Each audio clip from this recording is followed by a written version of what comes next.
Selamat pagi bala nabiak semua. Jadi seritu pengajar dekat nerang ke reti sekedar jakut sempama. Jakut sempama tik terubah munyi burung makai buah karok.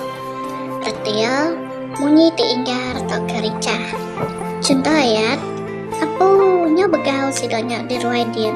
Nyo munyi burung ke makai buah karok. Sempama tik kedua bakal pinang di belah dua. Mai erti orang ti sama sigat serta sama bajik tak ke setipak ngapangan diri. Contoh ayat, cara ngalaki ya bakal pinang di belah dua, duduk atas tawa mai ramai nikah seduaya.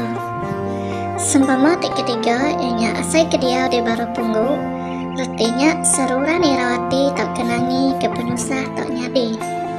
Contoh ayat, apa yang nau seruran asai kediau di baru punggu, maya musim hujan tu, abang rumah sidok sama angga sungai di besai. Sempama yang keempat, ianya bakal semua tinutu gula. Artinya, orang ti mayuah. Contoh ayat, orang ti datai nemuai ngagai rumah sidok goyang, seruran bakal semua tinutu gula. Sempama yang kelima, ianya bakal mayal kenangkap cit. Artinya, orang tidak cukup sikar merja pengawal. Contoh ayat, apa yang vid bakal mayau tidak angkat cit, lebih dinyadong pemakai ngagai bala temuai.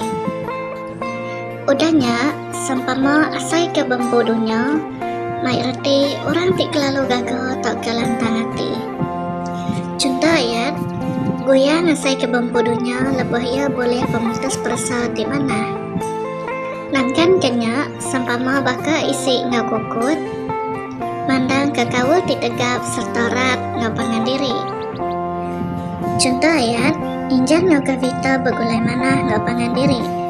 Kawul seduaya, nang baka isi ngau kukut. Udahnya, sempama baka mayau ngau kue, dikena nyemak ke orang tik suah belayak ngau pangan diri. Contoh ayat, tajapan indiko ngau adik ya bakal mayau ngau ukui, tang seduaya cukup sayau ke pangan diri.